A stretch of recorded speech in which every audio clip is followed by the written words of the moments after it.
The hostess at Romano's smiled at me like I was the only man in the room. "Good luck on your next date," she whispered as we left, her fingers brushing mine as she handed back my credit card. My wife Tessa's face went white. Her friend Chloe nearly choked on her laugh. What the hell was that supposed to mean? Tessa hissed as we walked to the parking lot. I shrugged, enjoying the moment. Maybe she noticed I exist. Novel concept, right? 3 hours earlier, Tessa had publicly humiliated me at that same table. "Nobody ever notices Ethan," she'd announced to Chloe and her husband Brad, like I wasn't sitting right there. "He's completely invisible to women. Always has been." The comment stung because it wasn't entirely wrong. At 41, I'm not much to look at. Average height, thinning brown hair, the kind of guy who blends into crowds. I fix computers and networks for small businesses around Portland, Maine. Not exactly the stuff of romance novels. But Tessa saying it out loud, in front of people, with that cruel little smile? That was new territory, even for her. "I was just making conversation," Tessa said now. But her voice had that defensive edge I'd been hearing a lot lately. "No, you were being a bitch," I replied calmly. "There's a difference." She gasped like I'd slapped her. In our 12 years of marriage, I'd never called her that word. Never really fought back at all, if I'm being honest. "How dare you?" How dare I what? Notice that you've turned into someone I don't recognize? Notice that you come home at midnight claiming you were working late on interior design projects? Notice that you talk to me like I'm something you scraped off your shoe? We'd reached our cars. We'd driven separately because Tessa had come straight from work. Her BMW gleamed under the restaurant's lights. My 10-year-old Honda looked exactly like what it was, a working man's car. "You're being paranoid," she said, but she wouldn't meet my eyes. "Am I? Then explain why you've been so interested in your phone lately, why you take it everywhere, even to the bathroom, why you changed your passcode last month." Her face flushed. "I don't have to explain anything to you. You're acting crazy." She got in her car and drove off, leaving me standing there like an idiot, which, I was beginning to realize, I'd been for quite some time. My name is Ethan Jameson, and until that night, I thought I had a marriage worth saving. Tessa and I had met in college. She was studying design. I was in computer science. She was beautiful, ambitious, everything I thought I wanted. I was steady, reliable, everything she thought she needed. For 12 years, it worked, or I thought it did. But lately, things had been different. Tessa had started making comments about my appearance, my job, my friends. She'd joined some exclusive social circle of other designers and their wealthy husbands. Suddenly, nothing about our life was good enough, including me. I drove home to our house in Falmouth, a nice suburban neighborhood where we'd moved 3 years ago when Tessa's business took off. The mortgage stretched our budget, but she insisted we needed to project success to attract better clients. The house was dark when I arrived. Tessa's car wasn't in the driveway. Inside, I poured myself a beer and sat in my home office, staring at the computer screens that had become my closest companions. This was where I felt competent, in control. In the digital world, I knew exactly what I was doing. My phone buzzed. A text from Pete, my oldest friend and the bartender at Murphy's Pub downtown. "Saw your wife tonight. She wasn't alone." My stomach dropped. "When? Where?" "About an hour ago. The Harbor Club. She was with that real estate guy, Ron Vickers. They looked friendly." Ron Vickers. I knew the name. He was all over the local real estate scene, always in the society pages with his wife and kids. Big guy, expensive suits, the kind of man who commanded attention when he walked into a room. Everything I wasn't. I set down my phone and walked upstairs to our bedroom. Tessa still wasn't home. On her nightstand, I found something that made my blood run cold. A pair of gold cufflinks that definitely weren't mine. They were engraved with the initials RV. I sat on the edge of our bed, holding those cufflinks, and felt something inside me break. Not my heart, that had been cracking for months. Something deeper. My willingness to be invisible. My phone buzzed again. This time it was a text from Tessa. "Staying at Mom's tonight. Need space to think." I almost laughed. Her mother lived in Florida. I'd helped her move there 2 years ago. Instead, I took a picture of the cufflinks and texted back. "Thinking about these?" My phone rang immediately. "Where did you find those?" Tessa's voice was shaky. "Our bed. Where you left them, along with your lover's scent on the sheets." Silence. "Tessa, it's not what you think. It's exactly what I think. The question is, what are we going to do about it?" More silence. Then, "I need time." "No," I said. "Time is what got us here. What you need is to come home and explain why Ron Vickers' cufflinks are in our bedroom. I can't. Not tonight. Then don't bother coming home at all. I hung up and sat there in the dark, holding those cufflinks. For 12 years, I'd been the steady one, the reliable one, the one who fixed things when they broke. But some things, once broken, can't be fixed. They can only be replaced. The next morning brought rain and revelations. Tessa came home while I was having coffee, looking like she'd slept in her car. Her designer clothes were wrinkled, her makeup smeared. "We need to talk," she said. "Now you want to talk. After lying to me for months." She sat down across from me at our kitchen table, the same table where we'd shared thousands of meals, made plans, dreamed about our future. Now it felt like a negotiation table. "It just happened, Ethan. Ron and I have been working together on some projects." "What projects?" "You're an interior designer. He develops strip malls." "He's expanding into luxury homes. He needed someone with taste, with vision." "He needed someone to screw. And you volunteered." Her face hardened. "Don't be crude." "Crude? You're sleeping with another man in our bed, and I'm being crude?" "It's not about sex," she said, but her voice lacked conviction. "Then what is it about?" She looked around our kitchen, our home, and I saw something in her expression that cut deeper than any affair could. Disappointment. "It's about feeling alive again," she said quietly. "When I'm with Ron, I remember who I used to be, who I wanted to become." "And who's that?" "Someone who matters, someone people notice." There it was, the truth beneath the lies. I wasn't just losing my wife to another man. I was losing her to a version of herself that I could never compete with. "So what now?" I asked. "I don't know. I need time to figure things out." "While you're figuring things out, where exactly are you planning to live?" "Here. This is my house too." I laughed, but there was no humor in it. "Our house, where you bring your boyfriend's jewelry." "It was an accident. He forgot them. In our bedroom." "After what, Tessa? After what did he forget them in our bedroom?" She couldn't answer, couldn't even look at me. That's when I realized she wasn't sorry. She was just sorry she got caught. After she left for work, I did what any IT professional would do. I investigated. Tessa and I shared a laptop for household stuff, bills, taxes, shopping. She'd been careless, staying logged into her social media accounts. It took me about 10 minutes to find what I was looking for. Photos from the Harbor Club, posted by various society types. Tessa and Ron at a charity auction. Tessa and Ron at a wine tasting.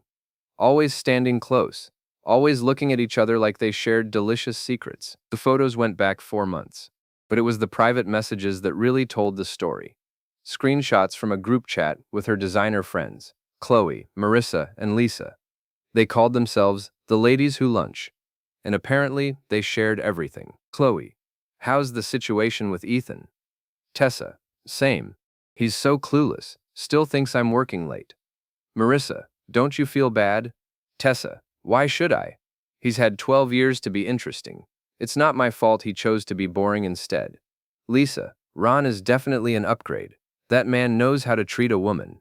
Tessa: "You have no idea. Last night he took me to this private club in Boston. We had the penthouse suite. I felt like a queen." Chloe: "What about the guilt?" Tessa: "What guilt? Ethan and I haven't been intimate in months. He's more interested in his computers than his wife. Ron makes me feel desired, beautiful, important."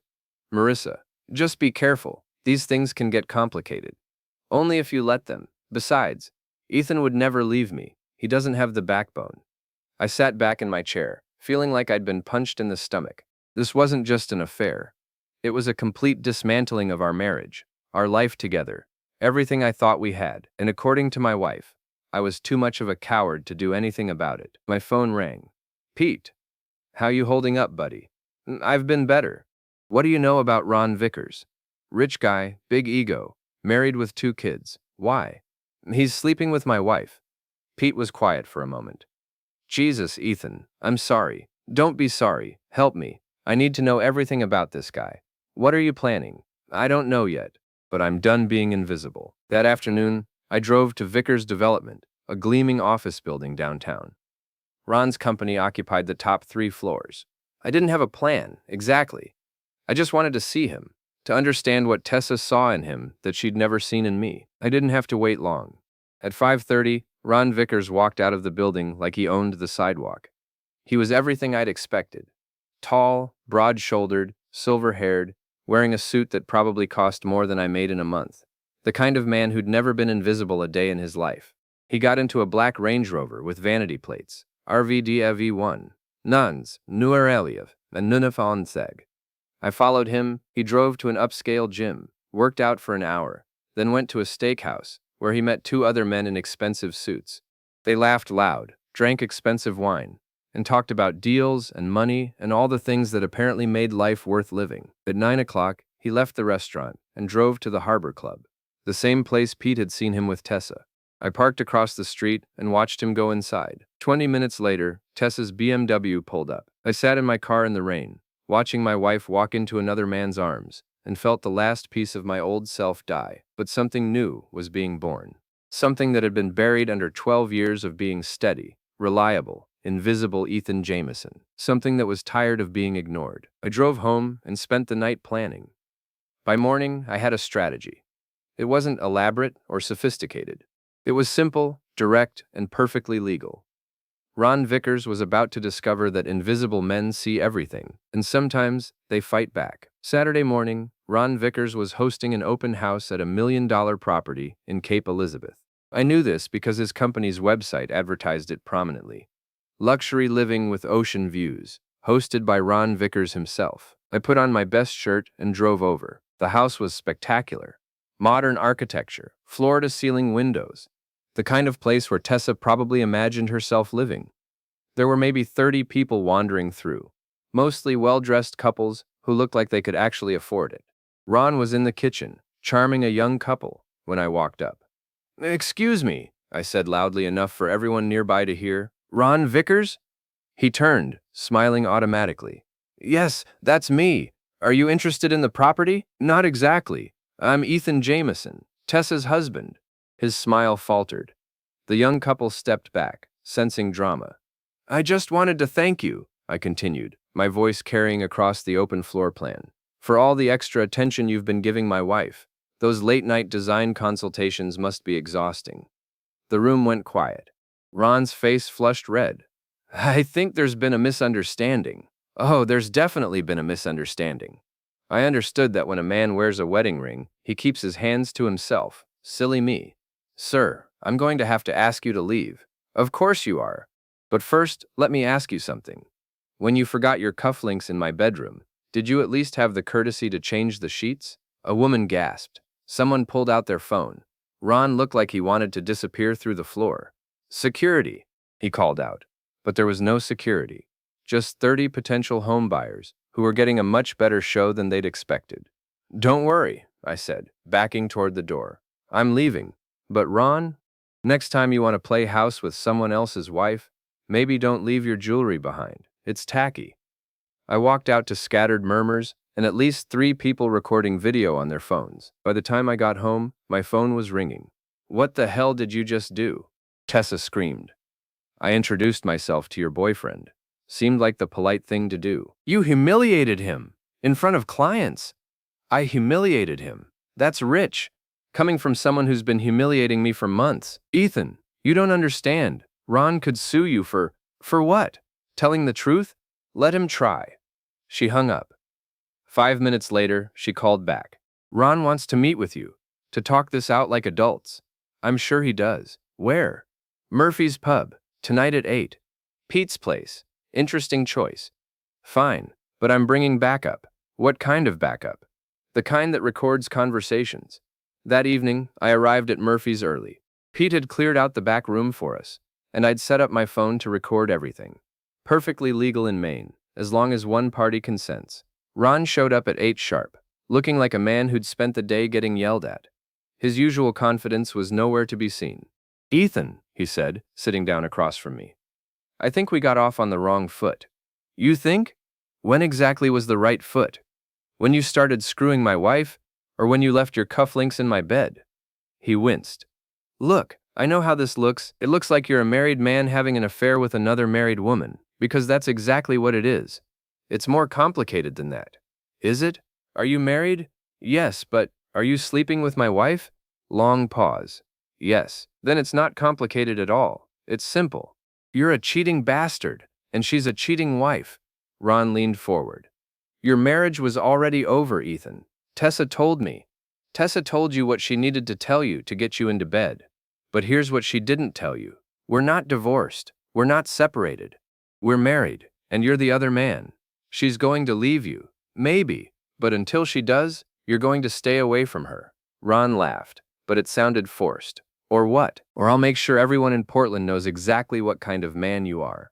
Your wife, your kids, your clients, your business partners, everyone. You can't threaten me. I'm not threatening you. I'm promising you. You want to be with Tessa? Fine. Divorce your wife first. Do it right.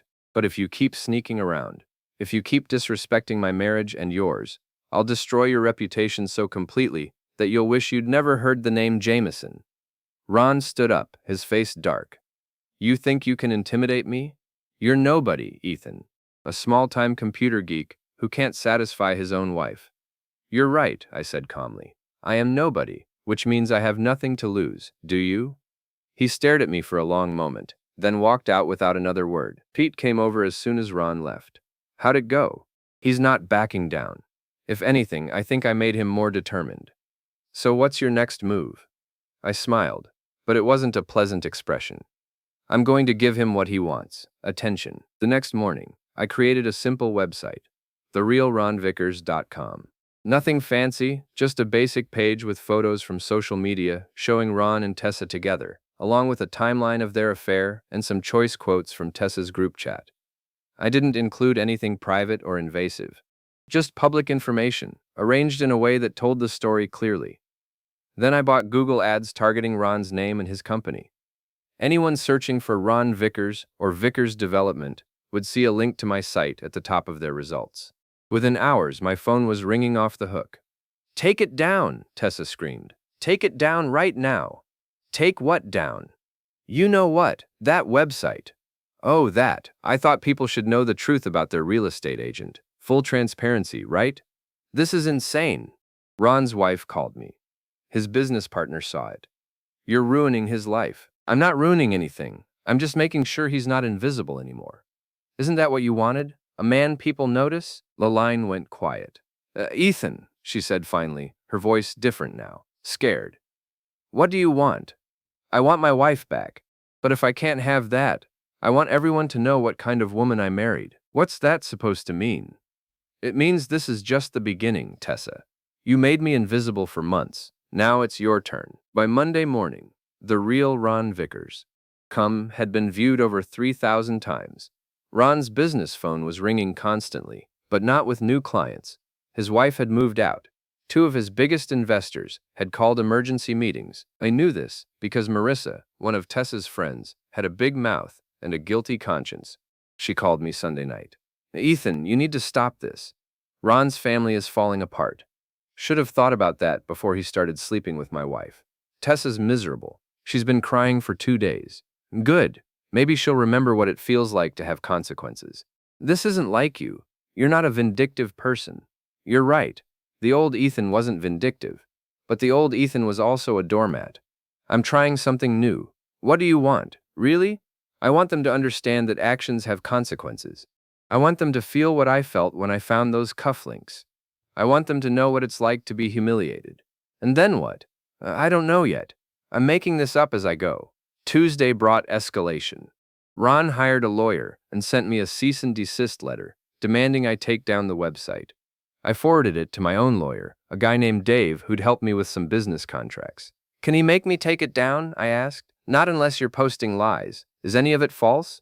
Every word is true. I have screenshots, photos, witnesses. Then tell him to pound sand. You have as much right to free speech as anyone. That afternoon, I got a call from Pete. Your wife's here, with her friends. They're talking about you. What are they saying? You want the truth? They're scared. Chloe keeps talking about what you might do next. Lisa thinks you've lost your mind. Marissa's defending you, sort of. What about Tessa? She looks like hell. Keeps checking her phone, jumping every time it rings. Good. Let me know if anything interesting happens. An hour later, Pete called back. You need to get down here, now. Why? Because Ron just showed up, and he looks pissed. I made it to Murphy's in 10 minutes. Through the window, I could see Tessa and her friends huddled around a corner table, while Ron paced near the bar, gesturing angrily. Pete was behind the bar, watching everything with the careful attention of a man who'd broken up his share of fights. I walked in like I owned the place. "Ethan," Tessa jumped up. "Thank God. Ron wants to talk to you." "I'm sure he does." I looked at Ron, who was red-faced and sweating despite the cool weather. "You look upset, Ron. Business not going well?" "You son of a bitch," he growled. "You're destroying my life." "I'm not destroying anything. I'm just shining a light on choices you already made. Take down that website." "No." He stepped closer, close enough that I could smell the whiskey on his breath. "I'm not asking, and I'm not scared of you." That was only partially true. Ron was bigger than me, stronger, and drunk enough to do something stupid. But I'd learned something over the past week. Sometimes being underestimated is an advantage. "You think you're so smart," he said. "Hiding behind your computer, posting lies." "Not lies. Truth. There's a difference. I could destroy you. You know that, right? I have money, connections, influence, and I have nothing to lose. We've been through this." He grabbed my shirt, pulling me closer. "You're going to take down that website, and you're going to apologize for—" Ha! I didn't let him finish. Instead, I pulled out my phone and started recording. "Please continue," I said loudly enough for everyone in the bar to hear. "Tell everyone how you're threatening me for exposing your affair." Ron realized what I was doing and let go of my shirt, but it was too late. Half the bar was watching now, and at least 3 people were recording with their own phones. "You're insane," he said. "I'm thorough." "There's a difference." Tessa stood up, her face pale. "Both of you, stop this. People are staring." "Let them stare," I said. "Let them see what kind of man your boyfriend really is. Let them see what kind of woman you are." "Ethan, please." "Please what?" "Please go back to being invisible, while you and Ron laugh about how pathetic I am. Please pretend I don't know what you've been doing. Please keep being the understanding husband, while you destroy our marriage." The bar had gone completely quiet. Even the music seemed muted.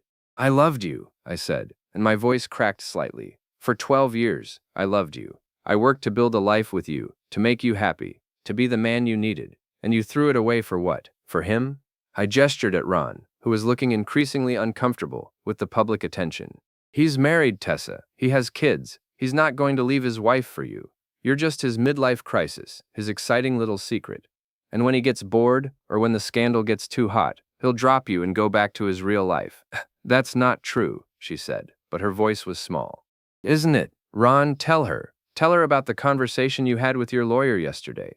Tell her about the plan to blame everything on her if your wife files for divorce." Ron's face went white. "How did you? I told you. I see everything now. I hear everything. You want to play games with my life? Fine. But I know how to play games too." I turned back to Tessa. "You said I was invisible. You were right. But invisible doesn't mean powerless. It just means people don't see you coming." I walked toward the door, then stopped and turned back. "And Ron, you might want to check your car." He ran outside, and 30 seconds later, we heard him screaming. Pete grinned. "What did you do to his car?" "Nothing permanent, just a little decoration." I'd spent 2 hours that morning covering Ron's Range Rover with bumper stickers. Not random ones, carefully chosen messages like, "My other car is my mistress, honk if you're cheating on your wife, and ask me about my affair." It would take him hours to get them all off, and everyone in the parking lot was already taking pictures. "You're crazy," Tessa said. But there was something else in her voice, something that might have been admiration. "Maybe, but I'm not invisible anymore." As I walked to my car, I heard Ron shouting threats, Tessa crying, and her friends arguing about what to do next. For the first time in months, I felt alive. The war escalated quickly after that. Ron hired a private investigator to dig up dirt on me. I responded by expanding my website to include public records about his business dealings, including a lawsuit from a client who claimed Ron had cut corners on a construction project. Tessa moved out, claiming she needed space to think. She rented a downtown apartment that I was pretty sure Ron was paying for. Her friends stopped talking to me entirely, except for Marissa, who seemed torn between loyalty to Tessa and a growing belief that I wasn't the weak man they'd all assumed I was. "She's scared of you now," Marissa told me during a chance encounter at the grocery store. "Good. She should be. What's your endgame here, Ethan? What do you actually want?" I want her to understand what she threw away. I want him to face consequences for his choices. I want everyone who laughed at invisible Ethan Jameson to see what happens when you push a man too far. And then I'll decide if it's enough. It wasn't enough. Not yet. The breaking point came on a Thursday night in November. I was working late in my office when I heard a car in the driveway. Through the window, I saw Tessa's BMW, followed by Ron's Range Rover. They were both coming to my house, together. I quickly activated the security system I'd installed the week before. Cameras in every room, all feeding to cloud storage that they couldn't access or destroy. Whatever was about to happen, I'd have a record. They knocked on the front door like civilized people, which was almost funny given the circumstances. "Hello, Tessa, Ron." I stepped aside to let them in. "This is unexpected. We need to talk," Tessa said. She looked terrible, thin, exhausted, older than her 38 years. "All of us," Ron added. He looked better than Tessa, but not by much. The stress was showing. We sat in my living room, the same room where Tessa and I had watched movies, planned vacations, dreamed about having kids someday. Now it felt like a courtroom. "This has to stop," Tessa said. "What has to stop?" "The website, the harassment, the public humiliation." "I haven't harassed anyone. I've just made information public." "You're destroying our lives," Ron said. "You destroyed your own lives. I'm just making sure everyone can see the wreckage." Tessa leaned forward.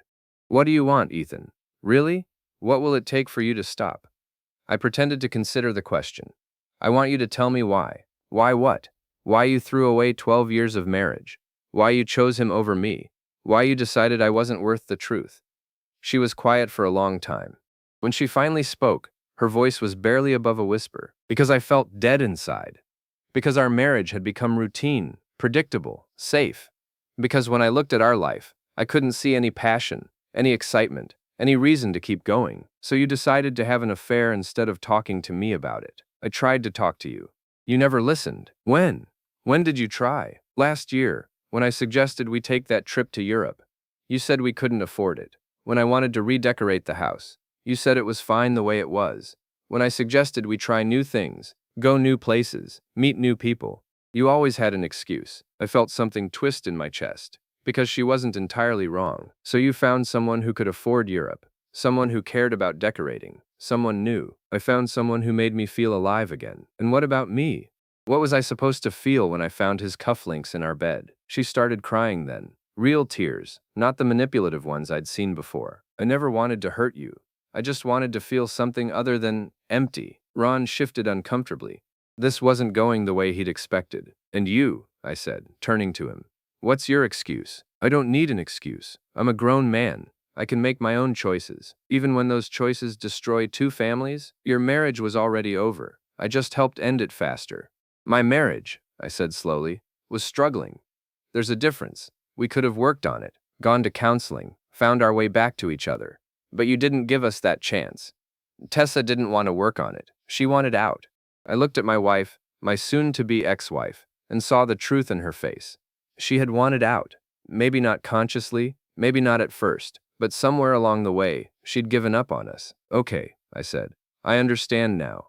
They both looked surprised. "You understand?" Tessa asked. "I understand that our marriage was broken. I understand that you felt trapped, unfulfilled, dead inside. I even understand why you turned to someone else instead of fighting for what we had." Relief flooded her face. "So you'll take down the website? You'll stop?" "No." The relief disappeared. "What?" "I understand why you did it. That doesn't mean I forgive it. That doesn't mean there shouldn't be consequences." "What more do you want?" Ron demanded. "My business is in ruins. My wife has filed for divorce. My kids won't talk to me. What more? I want you to understand what you took from me. Not just my wife, not just my marriage, my trust, my faith in people, my belief that doing the right thing matters." I stood up and walked to the window, looking out at the neighborhood where Tessa and I had planned to grow old together. I spent 12 years being the good guy, the reliable husband, the faithful partner, the man who fixed things when they broke. And you know what it got me? A wife who felt dead inside, and a rival who thinks I'm nobody. I turned back to them. "But here's what you didn't understand. Good guys aren't weak. They're just playing by different rules. And when you force them to change the rules," I smiled. And it wasn't a nice smile. "Well, you get to find out what they're really capable of." "Ethan," Tessa said, her voice shaking, "please, I'm begging you, End this. It is ended. Our marriage is over. Your affair is public knowledge. Ron's reputation is destroyed. My point is made. Then why won't you take down the website? Because I want it to stay there, forever. I want it to be a monument to what happens when you underestimate invisible people. I want every person who thinks about cheating on their spouse to remember the story of Tessa and Ron and think twice. You're not the man I married, she whispered. No, I agreed, I'm not. The man you married was weak, passive, willing to be ignored. The man you married would have quietly accepted your affair, maybe even blamed himself for driving you away. I walked over and stood in front of them both. But you didn't just cheat on the man you married. You humiliated him. You mocked him in public. You made him invisible. And that man doesn't exist anymore. Ron stood up, his face dark with anger. You think you've won something here? You think destroying us makes you a better man? I think it makes me a man who won't be ignored. I think it makes me a man who fights back when he's attacked. I think it makes me a man who understands that sometimes being good isn't enough. You're pathetic, he said. Maybe, but I'm not invisible. They left after that, driving away together into whatever future they'd built from the ashes of their marriages. I watched them go and felt empty. Not satisfied, not vindicated, not triumphant, just empty.